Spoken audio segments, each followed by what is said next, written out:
안녕하세요. 네, 얘가 차차 들어오겠죠? 얘는 뭐 들어올 것 같고요. 네, 안 켜져 있는 모양이네요. 네, 영화 재밌게 잘 보셨나요? 네. 감사합니다. 자, 이제 오늘 이제 마이크가 됐네요. 네, 목소리도 크지만 마이크가 됐으니까 오늘도 오늘 이렇게 끝까지 봐주셔서 감사합니다. 오늘 인도도 다 보시고 나서 감독님과 스페셜 게스트와 함께 영화에 대한 이야기를 나눠볼 텐데요. 오늘 지구에 함께하게 돼 영화를 제작한 컨텐츠 기고의 대표 소원입니다. 반갑습니다.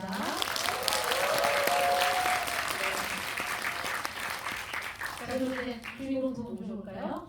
인도도의 감독님 장은정 감독님과 오늘의 스페셜 게스트 감독님과 눈높이를 같이 하는 최고의 이야기꾼 양대 선배 유병진님을 함께 오시겠습니다.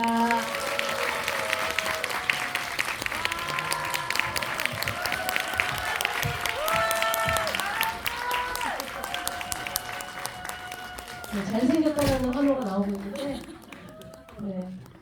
어디 밝은 데 있다가 오셨나봐요. 네. 자, 오늘 두 분 모시고 영화 오픈로드에 대한 이야기를 함께 여러분들과 나눠볼 겁니다. 이야기를 나누고 여러분들이 질문 받아서 한 5분 정도 질문 받아서요. 배우분과 감독님의 사인 그리고 유례 없이 제작자의 사인도 같이 들어있는 오픈로드의 포스터를 드릴 거니까 잘 기억하셨다가 질문으로 적극적으로 참여해주시면 좋을 것 같습니다. 일단 두 분 인사를 좀 부탁드릴까요? 목소리를 듣고 싶네요. 네. 네, 반갑습니다. 유명재입니다. 반갑습니다. 네. 안녕하세요. 영화 찍는 말티즈 장.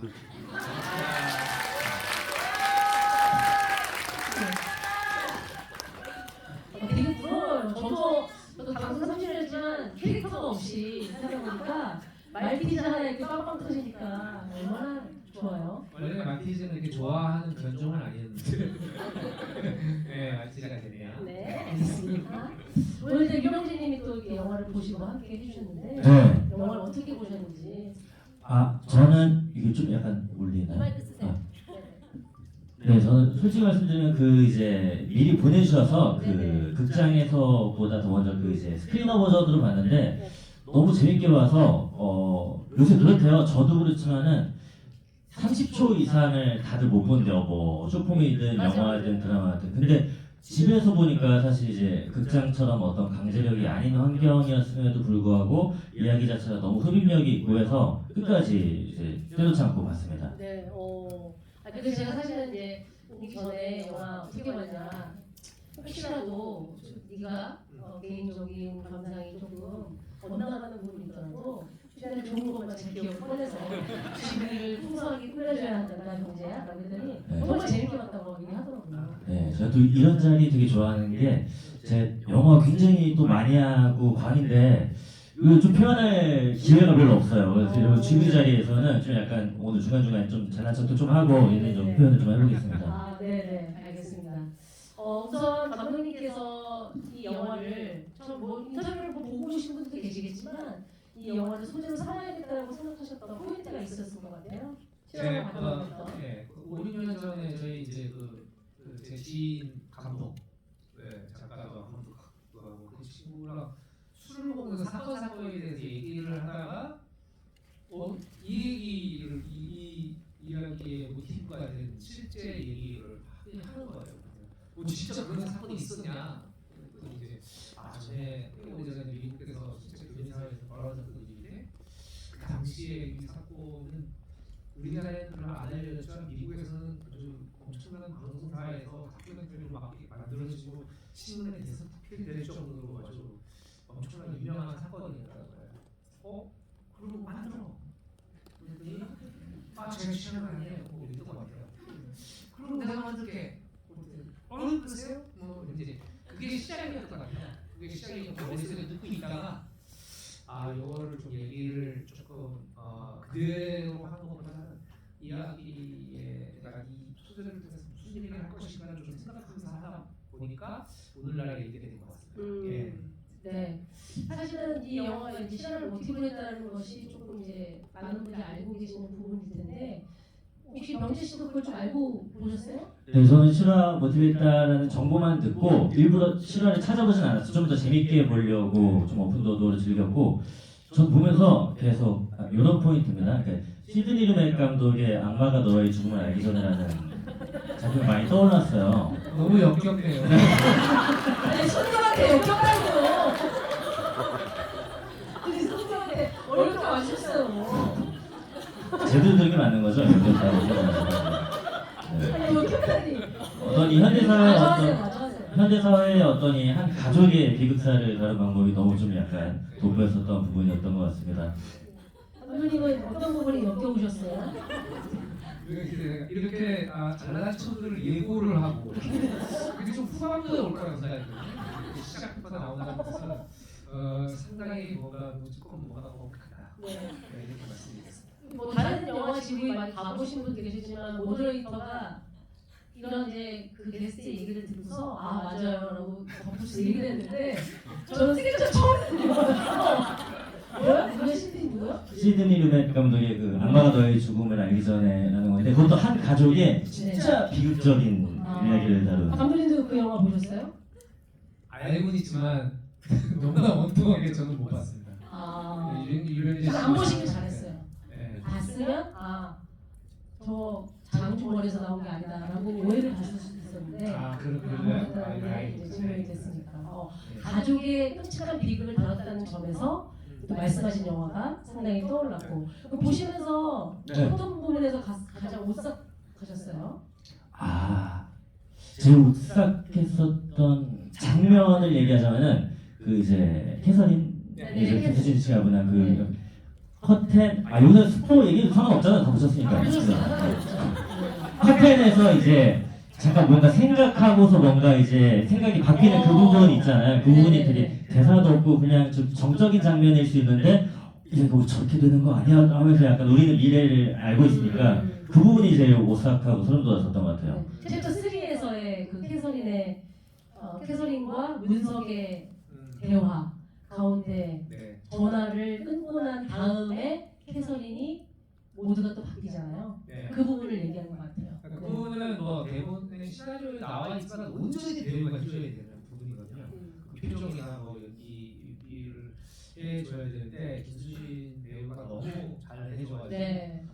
두 분이 너무 앙상블이 좋았던 네. 기억이 많이 남아요. 실제로 저도 김수진 배우의 연기에 다시 한번 감탄했던 것이 이 영화가 단편 영화로 출발을 해왔던 그 시점에는 가족 사진 촬영으로 캐스팅이 되어 있었잖아요. 네, 이거 뭐 여담입니다만. 여자 여담을 해는 거 그래서 챕터 1에 보면은 마지막에 그 문석이 총을 가지러 갈 때 거기에 가족 사진 나올 때 그 카트 그거에 이제 출연하기로 되어 있다가 이제 신이 늘어나면서 본격적으로 출연을 하게 되면서 배우 스스로는 이 챕터를 많이 준비할 여유가 있었던 건 아니었는데 너무나 진짜 준비 기간이 무색하게 많지 그 신을 챕터 3를 완벽하게 진짜 해낸 것 같아요.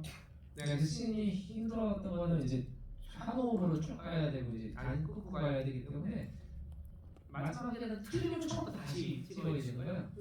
그래서 뭐 앞에 분은 여기를 쓰고 뒤에 분은 여기를 쓰고 할 수가 없는 씬이라 그래서 그냥 계속 하고 막 이러는데 또 대사를 또 암기가 된 상태에서 연기를 해야 되고 이게 계속 변화가 생기잖아요. 네. 뭐 하산 선고를 받은 하산 선고 받기 직전에 두 사람 그리고 걸려오는 전화 그리고 엄마의 그런 소식 절망하는 두 사람 그리고 어떻게 해야 될지 고민을 하는 사람 그리고 생각이 바뀐 여자의 제안이 오고 남자는 안 된다고 얘기하고 밖으로 나가고 그러니까 상황이 굉장히 많아요. 그 두 사람이지만 사실은 그 시간에서 그래서 그걸 또 다 머릿속에 넣고 연기를 해야 되고 또 카메라하고 그걸 맞춰야 돼요. 카메라보다 이분들이 좀 더 먼저 나가거나 아니면 카메라가 더 늦게 따라가거나 또 이런 NG라서 굉장히 그때 배우분들이 굉장히 좀 집중을 했고 굉장히 좀 날카로워져 있었어요. 그리고 원래 성격이 나오더라고요. 현장에서 먹으면 진짜 뭐 진짜 수진 배우가 감독님한테 시발을 2번 정도 강하게 했던 것 같죠? 한 3번 정도. 그런가요? 네. 혹시 그 챕터 3에 원신 원카로 연출되는 걸 보고서는 어떤 영화가 떠오르셨는지. 아 그렇습니다. 이제 이 제한된 공간에서 이야기와 연기력, 연출력만으로 어떤 관객의 흡입력을 이끌어간다는 것에서는 어떤 램프로머스라는 작품 혹은 로만 플란스키 감독의 대학살의 신이라는 작품이 생각이 날 정도로 굉장히 어떤 연출과 각본가 그리고 배우의 뚝심이 느껴지는 신이었었던 것 같아요. 그러니까 무슨 네. 무슨 미선 쇼 무슨 자랑 쇼인가요? 이런 게 아니 이 컨셉 괜찮은 것 같아요. 근데 병재 씨가 워낙에 영화를 좀 다양한 장르 영화까지 다 보는 걸로는 알고 있었거든요. 네 맞아요. 그러니까 지금 앞에 말씀하신 작품은 너무나 좋은 작품이라서 제가 진짜 너무 우리가 그렇게 비교가 되나 싶을 정도로 진짜 그 한 장소에서 정말 딱 거기서 끝나잖아요. 거기서. 맞아요. 네. 여기서 누군가가 진짜 제가 그 작품을 봤는데 전 생각이 다른데요 라고 얘기 중간에 한 번이라도 나타나면 너무 좋을 것 같은 그런 분위기 아시죠? 네, 안 계시네요. 맞아요. 그러면 최고의 빌런은 누구라고 생각하시는지 여쭤볼까요? 아 이거 근데 좀 뭐 너무 뻔할 수 있는데 저는 당연히 캐서린일 것 같아요. 보면서 약간 좀 되게 다른 캐릭터들 그래도 저럴 수 있지 저럴 수 있지 약간 한 포인트 정도는 그래도 이해하는 지점이 있었는데 캐서린한테는 좀 약간 끝까지 뭔가 이럴 수 없는. 그 지난번에 첫 지구이 때 김숙 씨랑 같이 있었는데 김숙 씨는 박 사장이 최고의 빌런이다. 왜 하기로 한 사업에 파토를 내서 이 사단을 만드느냐 막 했던 게 이제 인상적이어가지고 그 이후로 오시는 게스트분들께는 계속 그 질문을 좀 똑같이 한번 드려보고 있거든요. 여러분들은 누가 가장 최고의 빌런이라고 생각하세요? 박 사장? 진짜 박 사장이라고 생각하세요? 감독님은 염두하신 인물 캐릭터가 있나요? 내가 이 영화를 통해서 관객들이 느꼈을 때 이 사람만큼은 정말 최악의 악이다라고 느꼈으면 하는 포인트가 있었다면 누구였는지. 저는 사실 원래 캐서린들을 많이 생각을 하잖아요. 표면적으로 캐서린이 제안을 하고 이런 것들이 있어서 근데 이제 캐서린이 실제 모티브가 된 실제 사건에서의 캐서린은 미국에서 그 캐서린만을 위한 다큐멘터리가 만들어져서 굉장히 화제가 됐을 정도로 진짜 희대의 악령으로 이제 그려지고 있거든요. 그러니까 뭐냐면 미국에 이민을 와가지고 그 남편한테 자기 엄마를 죽이지 않고 건 캐서린이고 그리고 영화에서는 조금 다르게 그리고 자기 치훈이한테 자기 남편을 죽여달라는 것도 원래 캐서린이에요. 네. 저 새끼가 우리 엄마를 죽였어. 그런데 난 무서워서 지금까지 그 비밀을 너한테 얘기 못했어. 미안해. 그러니까 우리 복수를 하자. 네가 저 새끼를 죽여줘. 그래서 원래 이제 그게 유명해진 사건이었거든요. 그런데 이제 그것만 놓고 보면 물론 캐서린이 나쁜 사람이죠. 악인이긴 한데 근데 저는 캐서린을 그렇게 악인으로 보이는 것들 자체는 좀 너무 장르적 빌런이 탄생하는 것 같아서 좀 다른 영화가 될 것 같아서 그런 것들 조금은 캐서린을 좀 유화시키는. 네, 그 부분에서 아마 관객분들도 궁금해하실 것 같아요. 이 영화를 보면은 캐서린의 행동이 상식적으로 이해가 되지는 않지만 그럼에도 불구하고 인간적으로 빚에 쫓기고 우리에게 유일하게 돈이 나올 수 있는 창구에 세탁소나 처리하면 될 텐데 엄마가 그걸 반대하시고 근데 엄마에게 또 하필이면 정말 치명적인 암성도가 떨어지는 상황. 왜냐면 주신 것은 캐서린을 단편적으로 그리지 않았다는 생각이 들거든요. 캐서린에게 고민할 수 있는 입체적인 것들을 많이 던져주신 것 같은데 그것 또한 감독님이 어떠한 생각을 갖고 하신 건지. 그러니까 캐서린 같은 인물은 그게 지금 뭐랄까요? T라고 그러네? MBTI 얘기하시는 거예요? T. MBTI? 네. 이게 딱 이것만 놓고 보는 거죠. 마치 남이 다른 집 사람처럼 우리 가족의 일을 다른 집 사람처럼 얘기하는 거예요. 자, 우리 지금 이거 사업 이거 마지막까지 마무리 못하면 우리는 이 집들 모든 걸 다 잃어.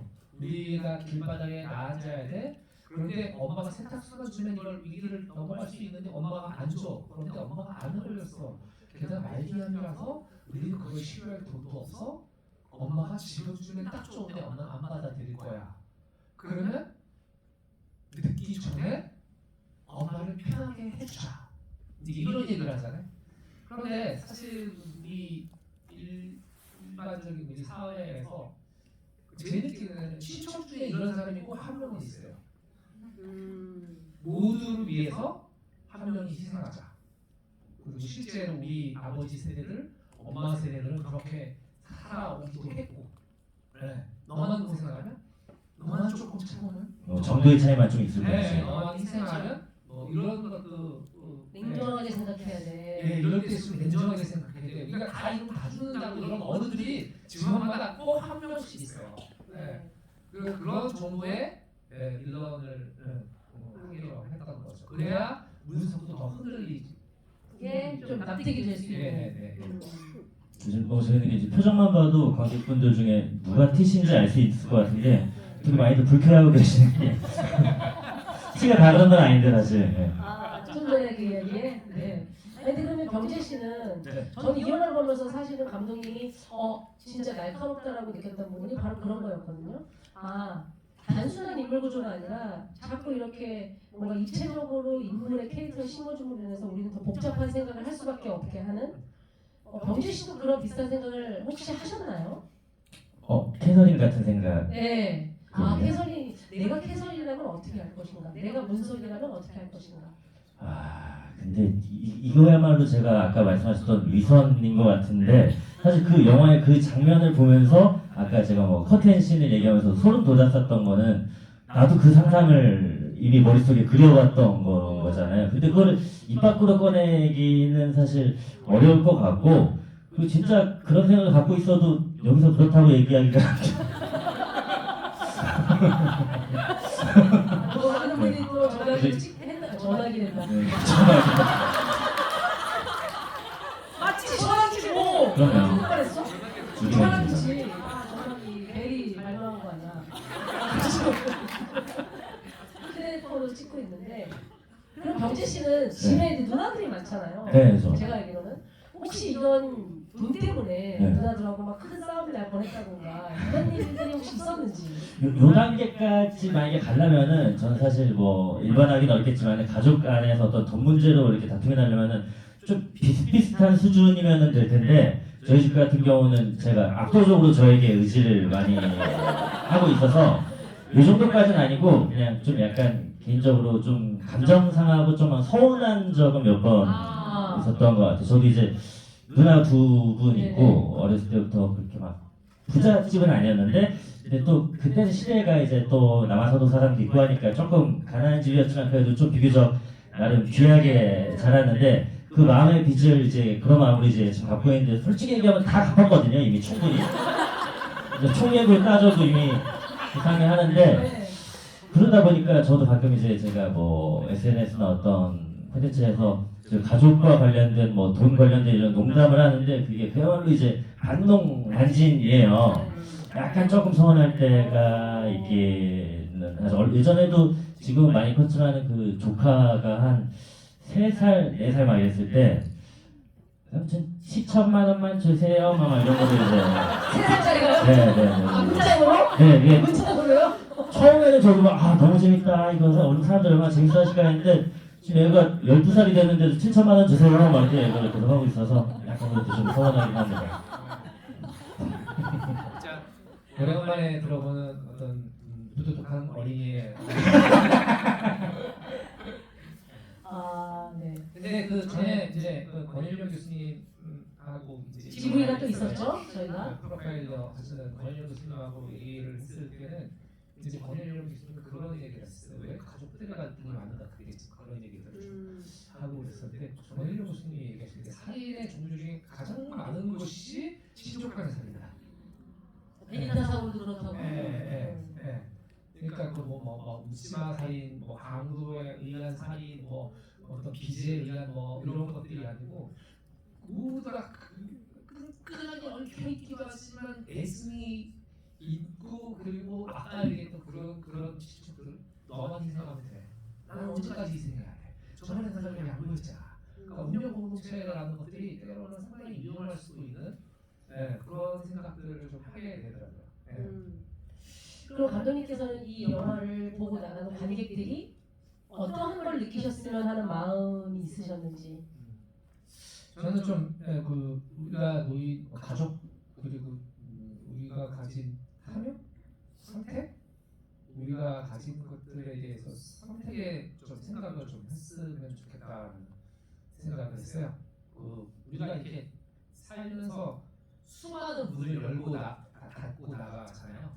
아마 오늘도 알게 모르게 여기까지 오는 데만 해도 수십 번 그리고 하루 종일 수백 번 내 안방문을 드나들고 현관문, 아파트 현관문, 택시 문을 열고 나가고 아마 엄청난 문들을 열고 나가고 아마 우리 인생에서 수십만 번을 문을 나갈 텐데 우리가 우리의 인생에서 가장 중요했던 문들은 분명히 있을 거예요. 우리의 인생을 갖고 또 간혹 그 문이 그 문 밖으로 나가지 말았어야 했는데 혹은 내지는 그 문을 열고 나갔어야 했는데 후회되는 문들도 있을 겁니다. 우리는 이런 분석 이 가족들을 통해서 그들의 선택에서 기로해서 우리가 어떤 결정을 해야 할 것인가 그리고 그 결정 예를 들면 신혼의 문을 차고 나가서 이제 살인하려고 이제 그 매형을 죽이러 나가잖아요. 그런 부분들 같은 것들에 있어서도 우리는 어떻게 할 것인가 우리가 직접적으로 지금 경험해 보지 않았지만 저런 여러 가지 형태의 제안들 그런 것들을 때로는 모른 척하고 때로는 못 들은 척하고 그리고 때로는 침묵하고 이런 것들에 대한 좀 어떤 선택 그런 생각들을 좀 했어요. 네, 저도 역시 수많은 가지 선택을 하면서 살아가는 요즘인데 과연 내가 열고 나가는 그 문이 어떤 결과를 갖고 올지는 모르지만 선택의 기로에서 실수를 줄여나가는 과정을 밟는 것이 정상적인 인간이라고 생각을 하거든요. 그런 차원에서 이 문이 주는 의미가 이 영화를 나가면서도 다양하게 제 인생과 좀 접목을 해볼 수 있었던 그런 영화였던 것 같고요. 영재 씨는 그런 차원에서 어떻게 받아들이셨어요? 네, 그렇습니다. 각자 이 챕터별로 하나씩 문을 여는 구성이라고도 할 수가 있는데 저는 이 챕터가 시간 순이 약간 좀 이렇게 배열이 역순으로 가다가 또 막 시간 순으로 가고 이렇게 돼 있잖아요. 근데 맨 마지막 부분의 이야기가 이 가족이 가장 행복했었던 순간으로 끝나는 게 더 비극적인 엔딩을 심화시켜 주는 것 같아가지고 그 부분도 굉장히 좀 인상적으로 봤습니다. 떠오르는 영화는 박하사탕이라든지 메멘토라는 영화도 생각이 나고요. 챕터 구조라는 부분에서는 일본 영화 고백이나 실종 같은 영화도 또 생각이 나네요. 이 정도는 진짜 인정을 해야 되겠다. 허세가 아니네요. 인정할 수밖에 없어요. 네네, 허세가 아니었어요. 네. 줄줄줄 나오는 거기서 거. 박하사탕이 나올 거 같아요. 네네. 그럼 이쯤에서 또 질문을 통해서 더 다른 이야기를 한번 나눠보면 어떨까 싶은데요. 자, 이쪽에 혼자 오신나요? 네네, 맞습니다. 저 하신 얼룩무늬 의자 옆에 앉아 계신.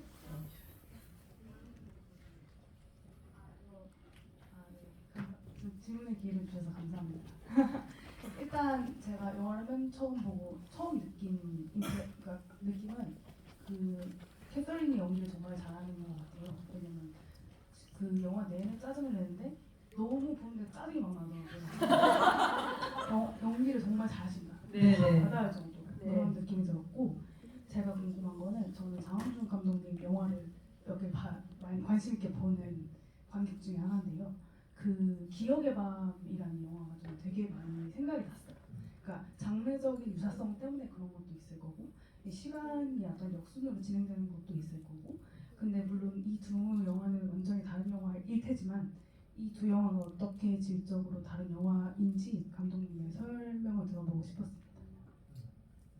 네, 그 기억의 밤이라는 영화가 제가 이제 전에 했던 스릴러 이제 영화인데 강하늘 씨하고 김민호 씨 나왔던 영화인데 사실은 엄밀히 말하면은 장르적으로 되게 다른 영화라고 생각을 해요.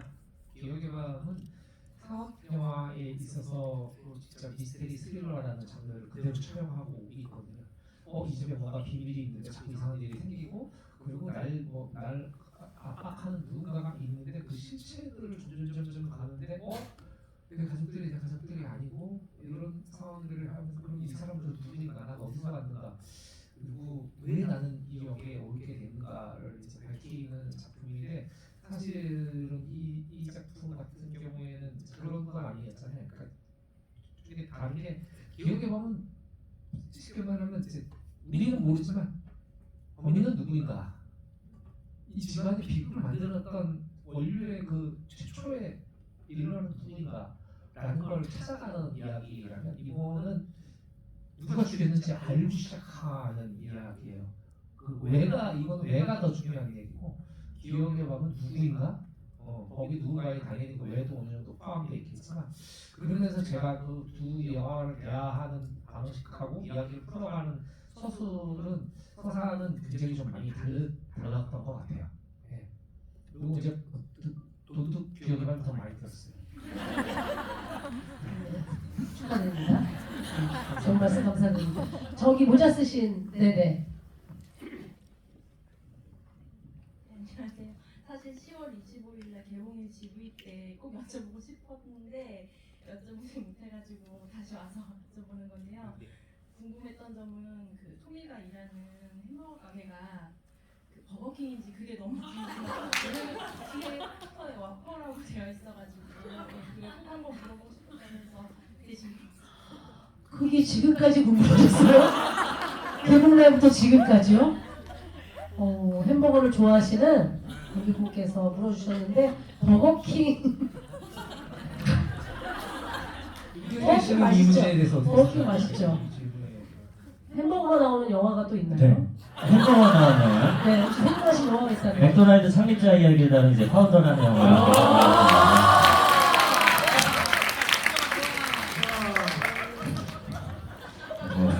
버킹이었나요? 되게 대답해놓고 뿌듯해하는 표정을 좀 같이 봤어요. 네. 자, 그래서 그 버킹은 그러니까 영화적 촬영상의 장소를 얘기하시는 건지 대본상의 설정을 궁금해하시는 거예요? PPL이요? PPL이었으면 너무 좋았겠네요. 제작자 입장에서. PPL은 아니었습니다. 그리고 이제 참고로 말씀드리면 영화는 거의 PPL이 안 돼요. 네, 드라마나 예능은 PPL인데, 왜냐면 영화는 보통 2년 전에 찍잖아요. 신제품이 나오는 순간에 그 제품 다시 창고로 들어가는 개봉이 되는 순간에서 영화는 거의 PPL이 잘 되지 않는 대표적인 그런 거고, 이제 오늘 얘기하신 것 중에서 가장 리액션이 좋았어요. 아유, 이제라도 고마워요. 뭐 가끔 이제 그런 경우는 이제 그것도 PPL이라고 봐요. 그 탑건 이렇게 항공모함 나오고 막 군함 나오고 전투기 나오는 것들은 이제 미국 국방부에서 이제 전체적으로 협조를 해준 게 결국 그 관련 영화들이 전 세계에 계속 나가면서 미국 무기의 우수성을 입증해 주는 거거든요. 네, 그러니까 사실 항공모함 하나 띄우는데 하루에 3억 열려인가? 네, 그렇게 되고 전투기도 엄청나게 고가잖아요. 그러니까 그 파일럿들이 들이는 시간 다 엄청난 돈인데 그 돈 자체들을 미국 국방부 공무원에서 할 수 있는 거는 이거 자체는 최고의 세일즈, 전 세계의 미국 무기를 할 수 있는, 그리고 미국 무기라는 거는 한 세대가 뭐 7년, 10년, 그리고 지금도 그거는 80년대에 만들어진 전투기인데 지금 최강의 전투기라고 불리고 있거든요. 그래서 버거킹을 무슨 말에 대답이나 해주시죠.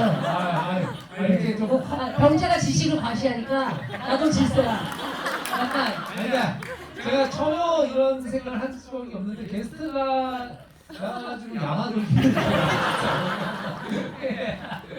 네. 버거킹도 아니고 맥도날드도 아니에요. 사실 햄버거 집은 없는 집인데 저희가 새로 세팅을 해서 지은 집이었고, 수원인가 어디에 있는 그냥 프랜차이즈가 아닌 평택이었습니다. 평택이었나? 거기에 그냥 개인이 하는 그 이제 그 레스토랑의 주방에서 이제 저희가 찍은 겁니다. 예. 아무튼 너무나 이색적인 질문 감사합니다. 자, 그 가운데 남자분, 네, 맞습니다. 네. 영화 인상 깊게 정말 잘 봤습니다.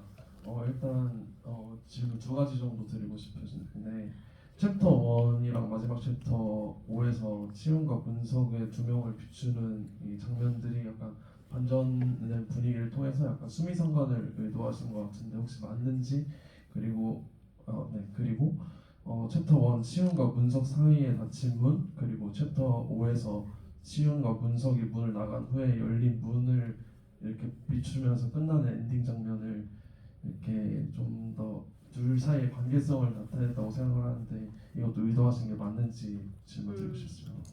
챕터 1은 1이고 챕터 5는 5예요?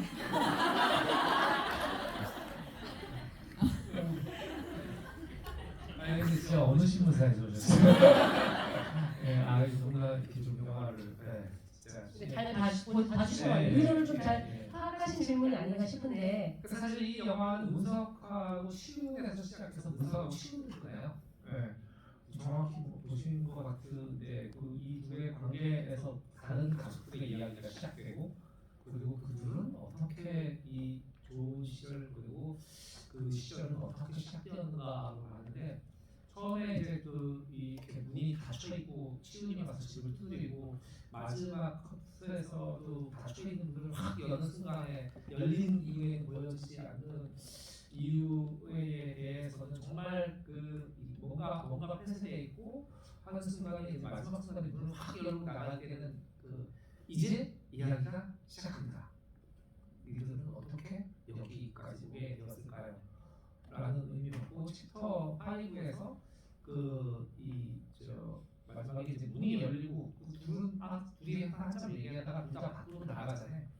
예, 밖으로 나가는데 목소리는 계속 들려오고 문은 또 열려 있고 처음과는 다르게. 그러니까 대부분의 문들이 여기 챕터에 나오면 닫혀 있거든요.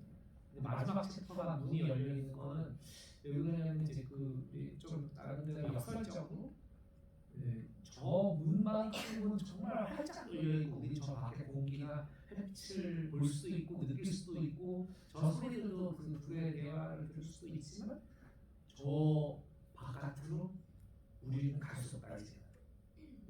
되돌아갈 수 없는 가장 아름다워 그런 시절 순간 이런 것들이 이제 조율이 돼 있고 질문을 몇 개나 하셨어요? 다 대답하셨죠? 네, 대답하셨고 근데 제가 지금 갑자기 생각나는 게 챕터 5의 마지막 열린 문이 약간 비현실적으로 좀 너무 밝다라는 생각을 하게 됐거든요. 그거 저희가 나름 이제 CG 작업을 상당히 되게 공을 들여서 오래 했었는데 거기를 약간 그렇게 약간 어떻게 보면 정말 애니메이션적인 느낌이 든다 싶을 정도로 그렇게 밝게 하신 것도 의도를 하신 거예요? 일단 기본적으로 컨셉은 있었죠. 짜파게티 먹는 일요일 같은 오후 같은 오뚜기 카레를 먹는 일요일 같은 그런 느낌이 되게 잘했었거든요. 그리고 이제 앞에 TV에서는 이제 교포들이 주로 보는 게 한국 시트콤이에요. 새 친구가 나오고 있죠 거기에서. 네. 새 친구도 돈 됐어요. 그런 얘기 뭐 하는 거예요 지금? 당연한 얘기를. 그냥 해주면 아무튼간에 그런 식의 좀 미국의 어떤 일요일에 아주 그냥 편안한 일요일의 가정에서 이제 그런 분위기를 내줬으면 좋겠다고 생각을 했고 밖은 화창했으면 좋겠다고 생각을 했는데 이색적으로 밝은 게 제가 이제 마지막까지 그걸 좀 어떻게 해보려고 했는데 그게 그 CG는 잘 안 잡혔던 것 같아요. 네. 잡힌 거예요? 네, 안 잡혔어요. 제가 괜한 질문을 제작자가 돼가지고. 잘 알았어요. 컨셉은 되게 맞는데 뭔가 조금 덜 이질감이 느껴지길 바랬는데 그거 자체는 그걸 잘 잡히지 않은 것 같아요. 네. 시간은 꽤 시지잖아요. 저는 그래서 의도하신 건가 싶었어요. 왜냐면 되게 이상하게 들릴 일이 많지. 챕터 3에서 문석과 캐서린이 막 심각한 얘기 나눌 때 밖에서 들리는 아이의 웃음소리가 진짜 비현실적으로 크게 들리잖아요. 네. 그런 것처럼 약간 언밸런스하게 일부러 연출하신 거라고 생각을 했는데 뜻밖에도 잘 잡히지 않더라고요. CG가 맞는 게 아니다. 네. 저 앞에서 들었어요. 공룡도 만들고 공룡도 만들고. 네. 마지막 질문이 되겠죠? 네, 두 분 더 남았어요? 이분 하고 한 분 더 하면 되겠네요. 네. 네, 지금 손익분기점이 걱정돼서 N차 관람하고 있는 땡땡입니다. 아마 감사합니다. 굉장히 많으실 거예요. 땡땡이 한번 손 한번. 와, 진짜. 진짜 멋있다 니네. 땡땡이가 많은 게 중요한 게 아니라 많이 봐야 돼요. 여러분 저희가 노력을 많이 해야 돼요. 예매 순위가 자꾸 뒤로 가고 있어서 너무 볼 때마다 걱정이 돼요. 그래서 막 네네. 직장 동료들 회식도 이걸로 하자 막 이렇게 얘기하고 진짜요? 있어요. 섞이진 않고 있지만 이렇게 오픈더도 그렇고 최근에 리바운드 영화도 그렇고 실화를 지금 바탕으로 하신 영화를 하시는데 이유가 혹시 있으신지 소재 고갈이나 이런 지금 뭐 매기려고 근데 칙책 이만큼 해주고 걱정 한 사마리 해주고 지금. 아니 되게 우연 공교롭게 아주 우연히 그렇게 된 것 같아요. 네, 사실 오픈더 이 영화는 리바운드 전에 찍은 영화거든요. 그리고 그 리바운드 찍은 영화 CG 작업을 계속 거쳤던 영화인데 리바운드 촬영 직전에 이제 찍은 영화인데 그래서 사실은 좀 실화는 거기서부터 시작됐고 예, 실화 모티브로 하는 거 거기서부터 시작됐고 리바운드는 그 전부터 이제 하기로 했었다가 한번 엎어졌었어요. 아니 원래 탁구가 아니고 그 리바운드를 처음에 준비했던 게 2010 그러니까 그 한번 엎어졌다가 2년인가 3년 있다가 다시 만들어진 리바운드가 2번이나 시도를 했었던 거거든요. 그래서 그게 이상하게 그 아다리가 맞아 떨어졌고 뭐 소재 공간은 아닙니다. 예, 소재 공간 실화에 더 뭔가 이렇게 관심을 느끼시는 거는 사실이에요? 그러니까 우리가 뭐 코어 MC라서? 그렇지. 근데 사실 실화에서 할 수 있는 건 대부분 다 했어요. 이렇게 영화화 된 것들이 많다는 거죠? 네, 영화적으로 됐거나 뭐 드라마가 됐거나 뭐 이런 것들이 많아서 저희 뭐 영화나 드라마를 하는 사람들은 잘 알려지지 않는 실화를 이제 발굴을 하려고 이제 하는데 이제 그 중에 하나가 그 리바운드라는 영화였던 것 같고 이 작품은 그냥 제가 전에 한 5, 6년 전에 들었던 그 이야기가 되게 머릿속으로 떠나지 않아서 만들게 됐는데 공교롭게도 이렇게 연이어서 개봉을 하게 된 것 같습니다. 예. 그럼 병지 씨에게 이어서 한번 실화 바탕으로 한 많은 영화 가운데 가장 본인이 기억하고 있는 실화 바탕이요? 아 네. 이게 근데 한참 쉬다가 얘기를 하려고 그러니까 최근에 개봉한 뭐 이거 사치 보스턴 같은 영화도 또 네. 생각이 나고 확실히 이제 실화를 바탕으로 한 영화는 이 실화가 가지는 힘이 있어야 된다. 아우 뻔한 얘기를 하고 지금 이 얘기하면서 계속 생각하는 거 아니에요? 갑자기 마이크를 잡으면 이게 사실 얘기를 하다 보면 술술술 나오는데 네 그렇습니다. 네 저요 하신 분 어디 계세요? 네 저요. 용감하게 목소리를 내주셨나요? 마지막 질문이 될 것 같습니다. 네, 영화 너무 잘 봤습니다. 네, 감독님이시라면 파산 위기에 놓인 가족을 함께하고 있는 감독님이 어떤 선택을 하셨을지 궁금합니다. 이 이야기가 자랑진의 이야기라면 네. 어떤 선택을 하셨을지. 그 일단은 뭐 아까 유병재 씨 같은 입장이고요. 아니 그렇다고 하면 여기서 뭐 그것처럼 그러니까 사실은 문성의 입장에서 아야 우리가 그렇게 볼 수 있어요. 진짜 이게 맞나? 저게 맞나? 아니면 모른 척할까? 뭐 하는 것들이 있는데 문성한테 되게 많은 기회들이 있었거든요. 이걸 하지 않아도 되는, 하지 않을 굉장히 많은 기회가 있어요.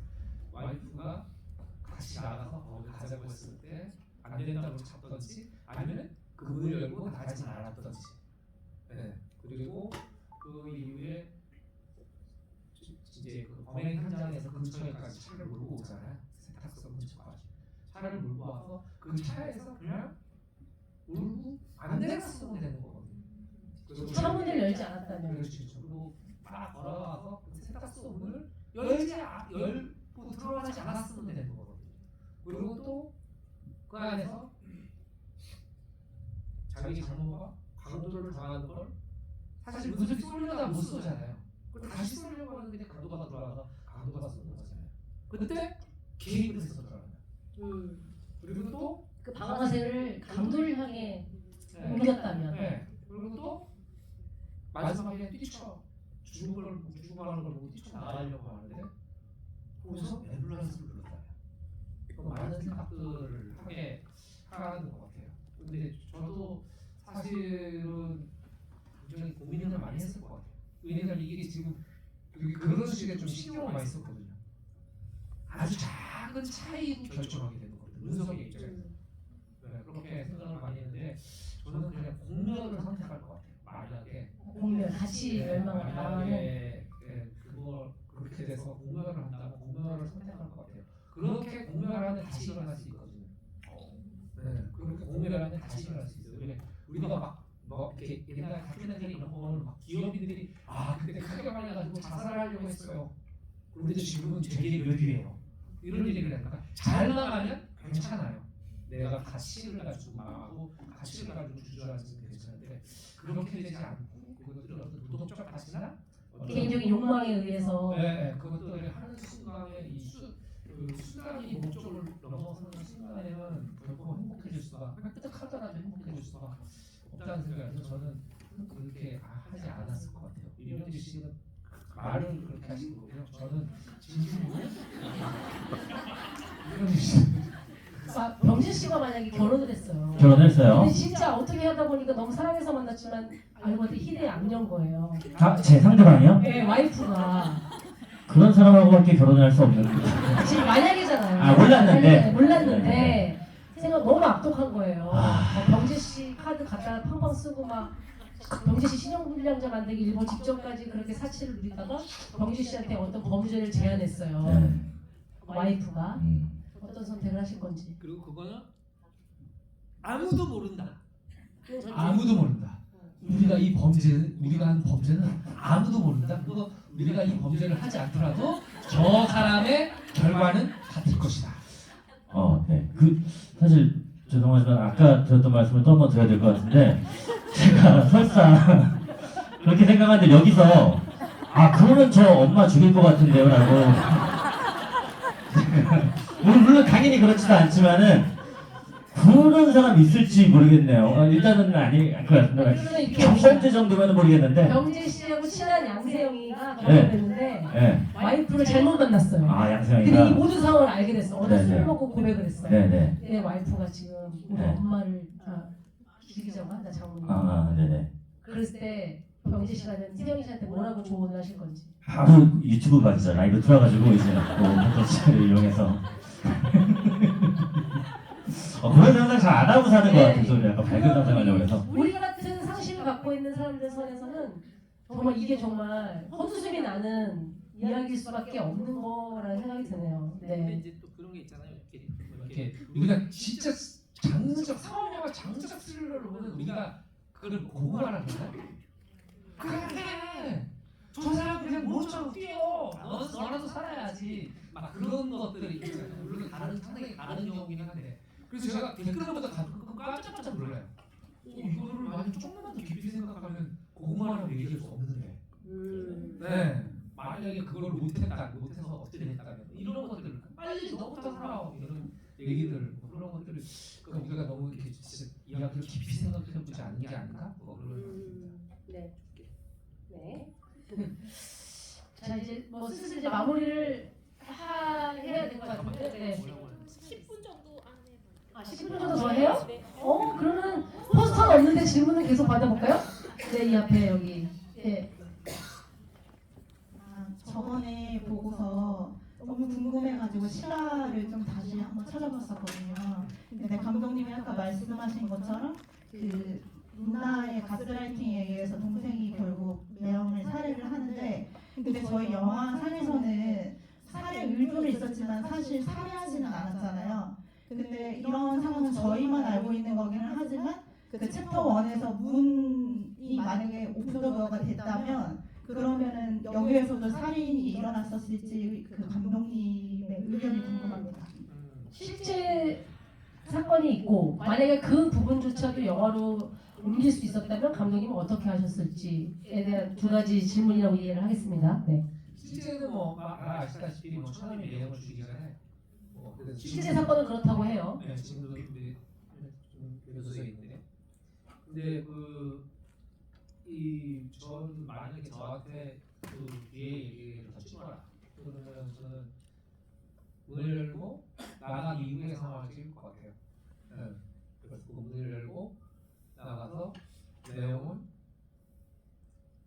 그 바지춤에 총이 총을 의자 밑에 총을 천하면 안 볼게 놓고 아무 일도 없었던 사람처럼 술을 먹는 척을 하고 천하면 라이프를 옷속에 숨기고 역시 취한 척하면서 어색한 대화를 이어갈 거라는 거죠. 왜냐면 서로 그걸 인지하고 있었다는 걸 들키면 안 되니까. 그리고 그것들을 인정하기 싫으니까. 우리는 취한 거고 우리는 분명히 나는 잘 못 들은 거고 나는 쟤는 모르는 거고 이렇게 해야 되는데 그 둘은 서로 정확히 알고 있죠. 그 마지막 눈빛에서 오늘은 이 집에서 한 명만 살아날 수 있다는 거. 그리고 마지막 그 눈빛을 봤잖아요. 그러니까 서로가 서로를 죽이려는 의도는 있는 건 알고 있거든요. 그래서 아주 자연스럽게 행동하고 얘기하는 하지만 그 사이에 좀 포즈가 있고 마가 있는 상태에서 서로 등을 보이지 않으려고 노력할 거예요. 아주 자연스러운 상태에서. 그리고 어느 순간에 시훈이 등을 보이게 된 순간에 내용이 권총을 시훈 쪽으로 탁 갖다 대는 그 시훈이 이제 죽었구나 라고 생각하는 순간에 그 내용이 그 총을 걷어서 자기 머리에 쏘고 끝날 것 같아요. 그러니까 왜 이걸 좋아하시는데요? 그래요? 되게 아쉽네요. 원래는 그 여기 나온 은성이라는 인물은 굉장히 괴로워해요. 그리고 사실 절대적 트라우마는 그 사람이 다 왔어요. 가장 절대적인 트라우마는 그 현장을 받고 그 앞에 것들을 이루어졌고 그 사람 굉장히 고민하고 갈등하고 막 이랬던 사람이거든요. 그리고 죄책감 때문에 지금 거의 성공했지만 페인이 있는 사람이라서 저는 그런 선택을 할 수 있지 않을까? 은석이라면 그런 생각을 합니다. 사실 병재 씨도 그 드라마를 직접 쓰기도 했고, 네. 네, 유니콘이라는 쿠팡에 있습니다 지금. 네, 한번 찾아보시. 그 병재 씨가 다 쓴 거예요 작가로서. 되게 그 좀 글도 잘 쓰고 아이디어도 이제 특별한 병재 씨 입장에서는 만약에 그 보이지 않는 챕터를 하나를 더 완성한다면 혹시 어떻게 풀어보고 싶으신지. 영화 비슷한 보이지 않는 네. 챕터를 네. 만약에 앞에 챕터 1에서 네, 문석과 네, 네. 치훈이 서로 대립할 것처럼 하면 끝나잖아요. 네네네 처음에는 그렇죠. 고기를 조금 더 볼륨을 키워서 완성을 한다면. 야, 요거 제가 메일로 답변 드려도 될까요? 그래서 그렇습니다. 이렇게 해가지고 답변이 나온다면 제가 분명히 지금 다른 일을 하고 있었을 거예요. 근데 네, 만약에 챕터를 또 만든다면. 근데 이렇게 제가 뭔가 좀 섣불리 얘기할 수가 없는 게 이 영화가 이미 이렇게 다 완성이 돼 있다라는 또 반증인 것 같다는 생각도 드네요. 네. 하나 마지막으로 한 질문 한 개만 더 받아보겠습니다. 네. 여기 주문이 옷 입으신. 네. 오늘 게스트로 오신 유병재님한테 질문드리고 싶은데 삼행시 잘하시니까 싱가포르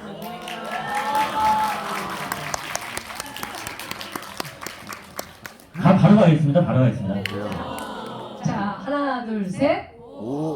오픈 더 도어로 오행시는 이게 쉽지가 않습니다.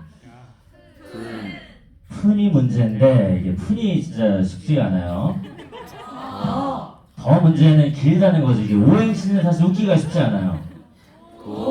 도무지 끝이 안 나니까 이게 진짜 쉽지 않은 게 오행시입니다. 끝났네? 장항준 삼행시 하겠습니다. 장항준 삼행시.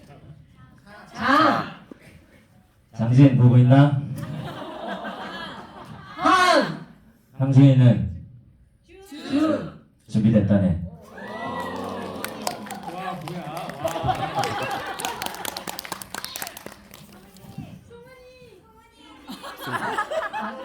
송은이가 삼행시.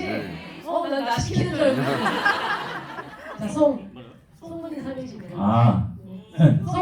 송혜교보다 아름답고 은쟁반의 옥구슬 같은 목소리 이효리.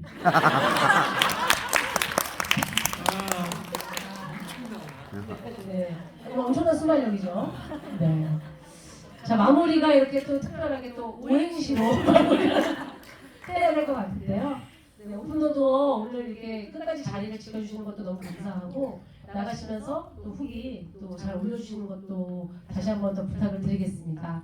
뭐 영화적으로 내가 느꼈던 것 그리고 여러 가지가 있겠지만 좀 가능한 좋은 것들 기억들만 꺼내서 네, 댓글 남기실 때는 관람평에 좀 그렇게 남겨주시기 바라겠고요.